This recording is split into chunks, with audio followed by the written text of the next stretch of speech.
শাহজাদা দারা শুকো। মুঘল আবহে দারা শুকোর গভীর ঐতিহাসিক ও চিন্তাশীল ব্যক্তিত্ব ফুটে উঠেছে এই শ্যামল গঙ্গোপাধ্যায়ের শাহজাদা দারা শুকো গল্পে। যে শাহজাদার ধর্ম নয়, মানুষের মিলন স্বপ্ন ছিল।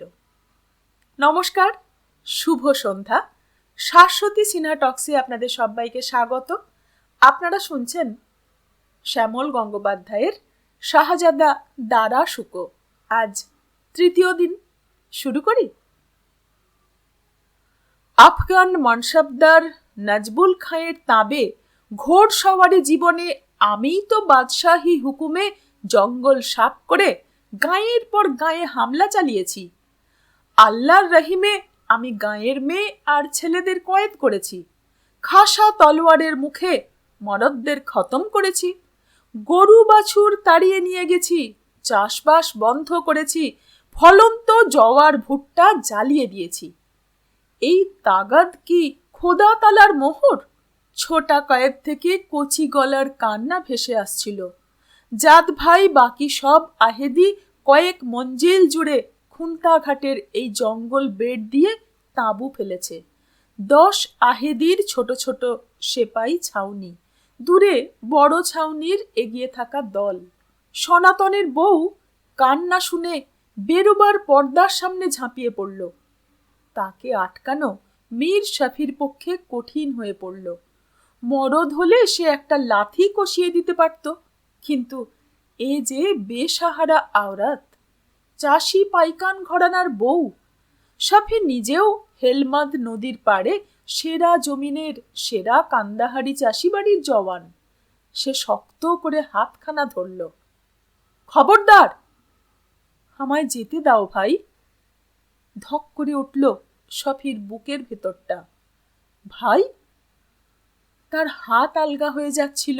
শক্ত করে ধরল, কেননা ছিটকে বেরিয়ে গিয়ে তাঁবুর সামনেকার উঠোনে পড়লেই গোলাম খিদমতগারদের পাহারাদারির কোড়ার মুখে পড়বে। সে কোড়া পিঠের ওপর গর্ত হয়ে বসে যাবে। শফি আস্তে জানতে চাইল, তোমার নাম কি?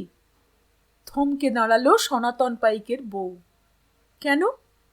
আহেদি মীর শফির নরম হওয়ার অভ্যেস নেই। সে অনেক কষ্টে তার সারা শরীর, চোখ, মুখ নরম করে ভাবার চেষ্টা করে বলল, বেহুদা খুন, কয়েদ, ফাঁসি, তীরবাজি করে লাভ কি? এতে হিন্দুস্থানের কোনো ফয়দা নেই, বাদশার কোনো ফয়দা নেই। আমি সদর কোচবিহারে কাশিদ কবুতর পাঠাবো। সেখানে ফৌজদারকে লিখব তোমাদের যাতে রেহা করে দেওয়া হয়। তাহলে ফের তোমরা চাষ করবে, চৌধুরী জামান তাবরেজির বিচার হবে। সত্যি? আমি কোশিশ করব। আমার নাম মীনাক্ষী পাইক। যাও, তুমি আজাদ। আমার ছেলে মেয়ে? ওদেরও ফিরে পাবে, তবে এক শর্তে। চমকে তাকালো মীনাক্ষী। কি? কাল সকালে সনাতনকে নিয়ে আসবে। মীনাক্ষীর বুকের ভেতরটা চলকে উঠল। বেঁচে আছি? আমরা ধরতে পারিনি। জাহাবাজ পাইক, তাকে বলো কোন শর্তে সে এখানকার শাহী খাজনা উসুল করে দেবে, তাই নিয়ে কথা হবে। তখন তোমাদের ছেলে মেয়ে সবাইকে আজাদ করে দেব। বাদশার খাজনা হাসিল হলেই আগ্রা খুস্তাবিয়াত, বাদশা খুশ। কোনো কথা না বলে মীনাক্ষী পাইক নিমেষে অন্ধকারে মিলিয়ে গেল। তাঁবুর সামনেকার উঠোনে আহেদি মীর শফিকে দাঁড়ানো দেখে যে গোলাম, যে কাশিদ, যে সওয়ার যেখানে ছিল ঠিক সেখানেই শিশল গাছের মতো দাঁড়িয়ে থাকল। অন্ধকারে ব্রহ্মপুত্রের আকাশের চাঁদ তখন বেশ ঘোলা মতো, ক্ষয়ে আসা। চলে যাওয়া শীতের হিম কিন্তু বাতাস থেকে যায়নি। কাম্বাদ আর কাবার কান গলা অবধি টেনে দিয়ে সাফেদ ছাউনির খাসা আহেদি তার নিজের তাঁবুতে ফিরে এলো। ফিরে এসে পোশাক না খুলেই রবাবটা টেনে নিয়ে তারে টান দিল। পরদিন সকালে ব্রহ্মপুত্রের নিচের দিকে হিন্দুস্থানের এ খুন্তাঘাট জঙ্গলের মাথায় সুন্দর রোদ উঠল। মীনাক্ষী কথা রেখেছে। তার কথায় সনাতন পাইক এসেছে। তার দুপাশে দুজন করে হাতি ধরা ঘরদুয়ারি পাইক। তাদের হাতে ধনুক, পিঠে তীর, তীরের জন্য বিষ, যে বিষ কিনা পোষা গোখরোর ছোবল থেকে ফি পূর্ণিমায় ফি অমাবস্যায় একটু একটু করে তুলে নিয়ে জমানো। সনাতন যাতে বিপাকে না পড়ে সেজন্যে পেছনের টিলার উপর 4 জন বন্দুকচি দাঁড়িয়ে। সনাতনকে স্বস্তিতে বসানোর জন্য মীর সাফি তার বীরছা কুড়ালটা হা হা করে হেসে উঠানে ছুঁড়ে দিল। লড়াকু সনাতনকে দিল শাবাশি, তার সঙ্গী সাথীদের দিল তারিফ। এমনিতে সনাতন কৃতজ্ঞ। এই অদ্ভুত এক শাহী আহেদির জন্যে সে মীনাক্ষীকে ফিরে পেয়েছে, নয়তো এতক্ষণে অন্য সব বন্দির সঙ্গে মীনাক্ষীকেও চালান করা হতো আগ্রার পথে, আর কোনোদিনই দেখা হতো না। ঠিক মতো কথা চালাতে পারলে অন্য সব বন্দির সঙ্গে তার 2 ছেলে মেয়েও ফিরে আসবে। ধুমধুমায় গড়ে তোলা মাটি আর গাছ দিয়ে বানানো গড় প্রায় গুঁড়িয়ে গেলেও 10 আহেদি সব দিক থেকে হামলা চালিয়েও দখল করতে পারেনি। তবে এখন কি বা আছে আর লড়াই করার মতো? তবু সনাতন বাইরে তার রোখা ভাবটা বজায় রেখেই কথা বলতে লাগলো। মীর সাফি গোড়াতেই নরম সুতো ছাড়ল, পরিষ্কার বলল, চৌধুরী জামান তাবরিজিকে আমরা বরখাস্ত করাবো। সনাতন পাইক আহেদি মীর সাফির চেয়ে কিছু বড়ই হবে। চওড়া কাঁধ, সরু কোমর, চোখের 2 কোণ কিছু লাল, কালো হাতলের মতো 2 গোঁফ। সে গম্ভীর হয়ে ঠান্ডা গলায় বলতে লাগলো, এ দেশে যে হামলা হয়েছে তা আপনাদের জানানো হয়েছে। এখন খাজনা হাসিলের দিকে মন দেবার মতো ক্ষমতা পাইকদের নেই। এ অবস্থায় আপনাদের এখানে চড়াও হওয়া আমরা ভালো মনে মেনে নিতে পারি কি করে? সনাতনের কথাগুলো তাড়াতাড়ি টুকে নিচ্ছিল সফি। ওপরে পাঠাতে হবে, ফৌজদার পড়বেন, সেখান থেকে যাবে সুবেদারের কাছে। দরকার বুঝলে তিনি আরও ওপরে উজিরে আজমের দরবারে পাঠাবেন। গত কয়েক বছরে আমরা দারোখানা, খরচ ঈদে, মালবা, শাহী খরচ যতটা পারি হাসিল করে এসেছি। তার বদলে আমরা এমন কি উপকার পেয়েছি যেটাকে আমরা সুবিধা বলে মনে করতে পারি? যা হোক, চৌধুরী জামান তাবরিজিকে কড়া শাস্তি দিতে হবে। পুরো 1 বছরের জন্য খাজনা মাফ করতে হবে।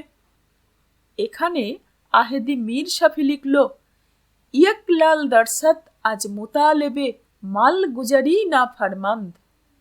মুঘল সিপাহীদের কোচবিহার অবধি পিছু হটতে হবে।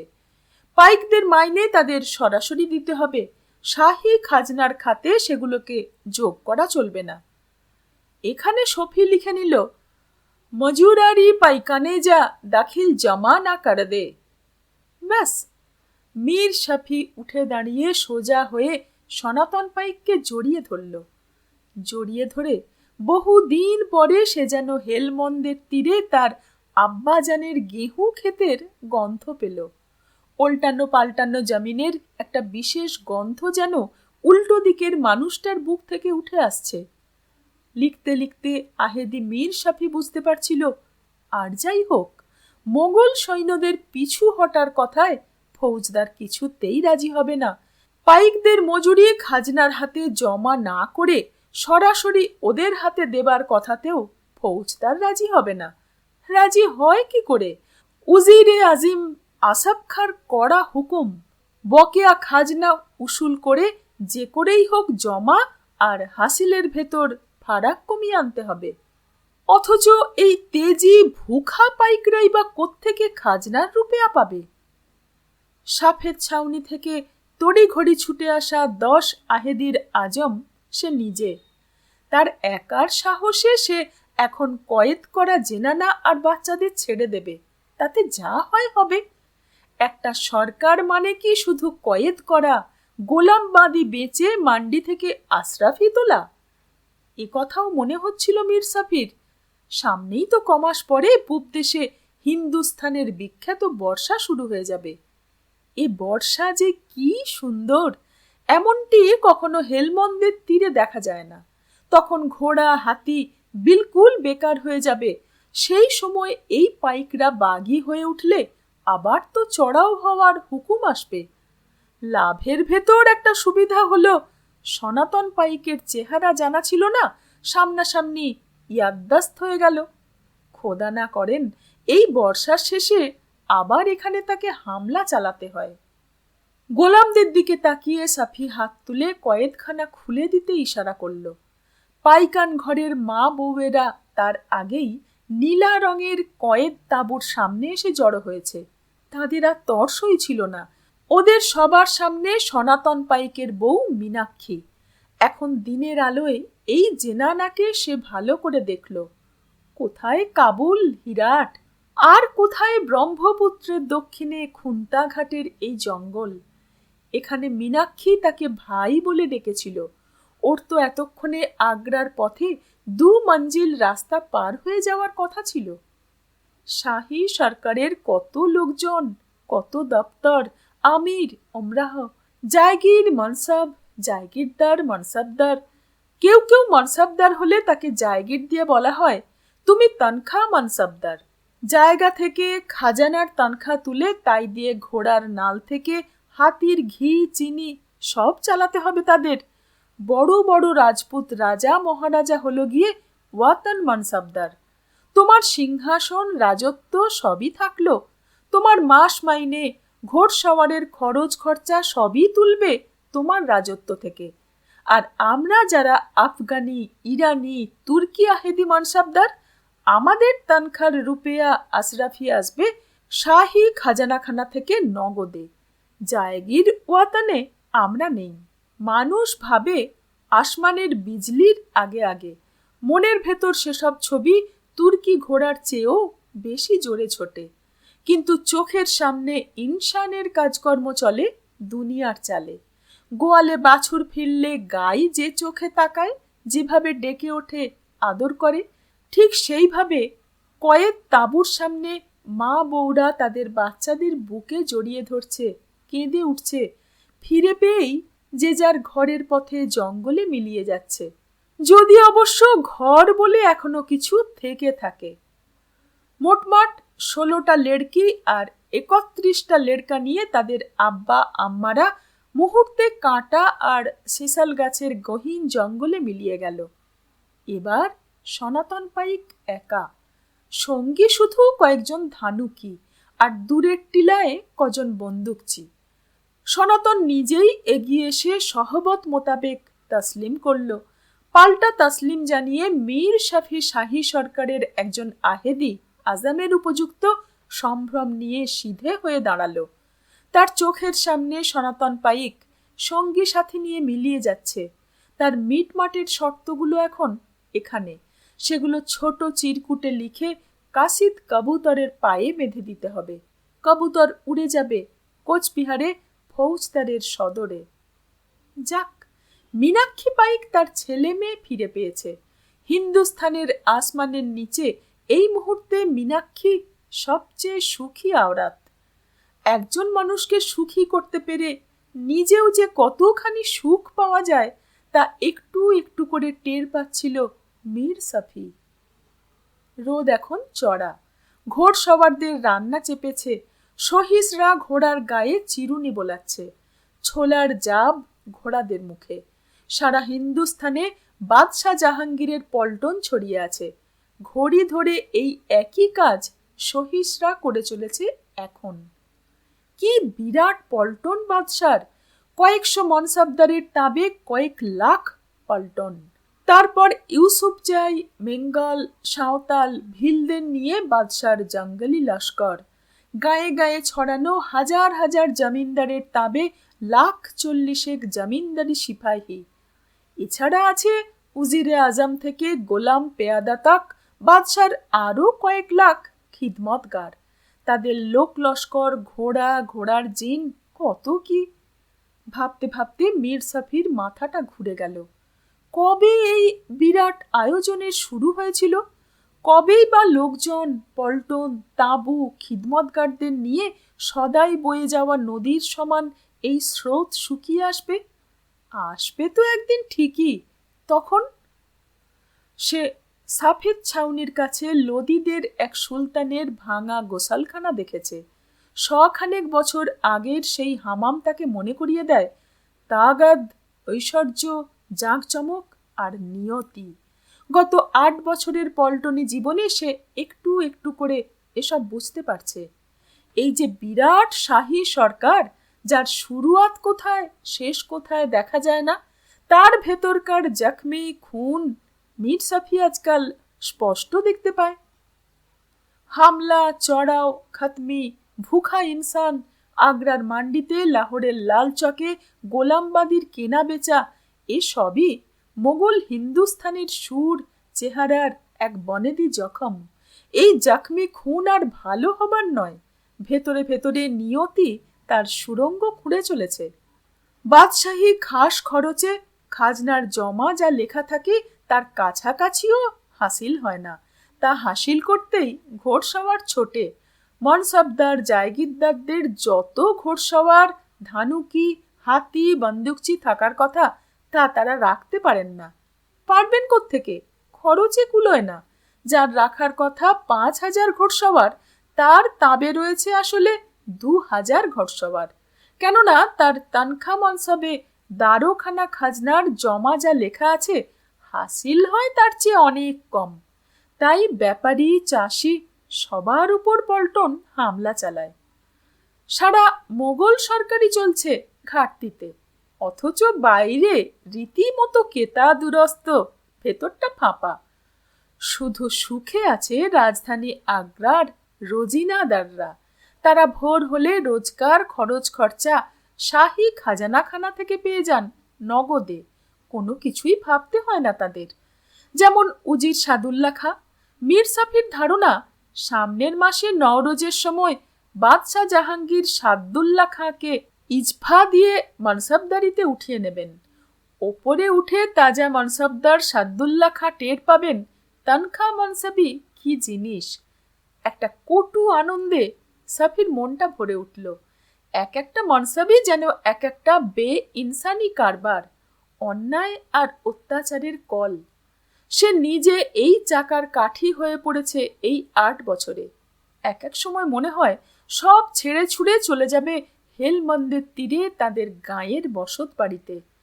হালে উট জুতে সারা জমিন উল্টে পাল্টে দেবে বসন্তের গোড়ায়। তার আর ভালো লাগে না এই আহেদিয়ানা। এখনই কাসিদ কবুতর ওড়ানো দরকার। ঠিক এমন সময় সাফির সামনে একটা ছায়া পড়ল। চমকে পাশে তাকিয়ে দেখল রোদ আড়াল করে ঘোড়ার ওপর বসা তারই আহেদি ভাই বেলাইতি বাজারঘানি। একসময় বাজারঘানি তারই মতো ঘোড়সওয়ার ছিল। ইস্পাহানের কাছাকাছি গাঁয়ে বাড়ি। ইরানি মনসবদারের তাবে ছিল অনেক দিন। বছর 4 হলো বাদশার নজরে পড়ে আহেদি হয়েছে। লোকটা যেমনি নিষ্ঠুর তেমনি মতলববাজ। তার ওপর বোলচালে কিস্তিমাত করতে সব সময় ব্যস্ত। সামান্য আধেলা, পওয়া, দামড়ির জন্যেও মরতে পারে। খুন্তাঘাট হামলায় মীর সাফি আহেদিদের আজাম বলে চোখে চোখ পড়তেই ঘোড়া থেকে নেমে পড়ে বেলাইতি তাকে কুর্নিশ করল। শুনলাম একপাল জেনানা তাগড়া লেড়কা লেড়কিকে আজাদ করে দিয়েছ। সাফি শুধু তাকালো, কোনো কথা বলল না। বেলাইতি বলল, না হোক কয়েকশো আশরাফি হারালে, বেচলে দিব্যি আমদানি হতো। ওসব করে কেয়ামতের দিন কি জবাব দিতাম? বেচতো না বেচতে গোটা কয়েক বাঁধি তো এনে রেখে দিতে পারতে, ফরমাস খাটতো, ফুর্তিও চলতো। এবারও কোনো জবাব দিল না সাফি। লোকটা শেষে লাগানি ভাঙানি না করে আসে ফৌজদারের কাছে গিয়ে। ঠান্ডা গলায় বলল, ওদের ধুমধুমা দুর্গ আমরা দখল করতে পারিনি। ওসব করলে সন্ধির কথা পারা যেত কি? আসলে বাদশার খাজনা যাতে হাসিল হয় সেটা দেখতেই আমাদের এখানে আসা। আমিরি চালে একটা ফুঁ দিয়ে বেলাইতে গিয়ে এক লাফে তার ঘোড়ায় উঠল। উঠেই টগাবগ টগাবগ মুহূর্তে মিলিয়ে গেল টিলাগুলোর পেছনে। কি মতলবে এসেছিল কে জানে। এইসব হিংস্র জানোয়ার লুট আর খতমের ভেতর খাবলে খেয়ে বড় হয়েছে। ইমানের কোনো ধার ধারে না। বলে তো দিল গোটা কয়ে বাঁধি খাসে রাখতে, খাওয়াতাম কি? ওমরাহ মানসাবদারদের শাহী ঠাট না হয় বোঝা গেল, কিন্তু মামুলি এক আহেদির আমিরই ভরং কার ভালো লাগে? বেলাইতি গায়ে দিয়ে এসেছে আমেদাবাদী মলমলের রঙিন কাম্বাদার, নিচে তুলো ভরা কাবা, মচ্ছুদ্দির আবার দেওয়ানজি চাল। 20 রুপয়া মাইনের শওয়ারের গায়ে যদি আকবরী শিক্কায় 1.5 গাজি বাক্তাল লম্বা আড়পলা থাকে তো কেমন লাগে? এদেরই ঘরে বিবির জন্যে কমপক্ষে 6 রুপয়া গজের আকবর শাহী ঝলমল ডরিয়া ছিটের ইজের সালোয়ার, জারদৌজি ফুলদার আঙ্গিয়া, কাশ্মীরি শালের দোপাট্টা, নাকে হীরের নথ, কানে মতির দুল, গলায় চুনি মুক্তোর হার, পায়ে জড়োয়া মকমলের চটি কেমন করে সম্ভব হয়? সবই লুটের রুপেয়ায়। কয়েদ করা মানুষজন গোলাম বাঁধি করে মান্ডিতে বেচে দেওয়া আশরাফির জোরে একবারও ভাবে না একজনের মাকে বাঁধি করে কিনে নিয়ে গেল খানদেশের কোন আমির, তারই ছেলে গোলাম হতে চলে গেল হয়তো কাবুলে। সারা জীবনে কোনো দিনই হয়তো ওদের আর দেখা হবে না। ইনসানের সঙ্গে গরু ছাগলের ব্যবহার, বিসমিল্লাহ, সেই আশরাফি দিয়ে আমিরই! হারাম হারাম। অবশ্য সস্তায় আমিরই করবে, নানা কিসিমের হিরে মুক্ত চুনি পান্নার অভাব নেই বাজারে। 2 রুপয়াতেও একরতি হিরে পাওয়া যায়। হিন্দুস্থানে খুদে মুকদ্দম আর খানদানি গরিবের চিরকালই এক, চিরকালই সেই এক দশা, যাকে বলে ঘরে ঠেঁটি গামছা আর বাইরে ঝলমলে কাম্বাদার। দেখে দেখে মীর সফির চোখ পচে গেল। বাজে নান রুটি খেয়ে বলবে নাসিরি পরোয়াটা, চাকা মূলো ভাজা এদেরই শায়েস্তা জবানে হয়ে ওঠে মুলি কা কাবাব। আজ এই পর্যন্ত। গল্প ভালো লাগলে চ্যানেলটিকে সাবস্ক্রাইব করে পাশে থাকবেন, আর মন্তব্য করে জানাতে ভুলবেন না আপনাদের ভালো লাগা মন্দ লাগা। সঙ্গে থাকবেন। ধন্যবাদ।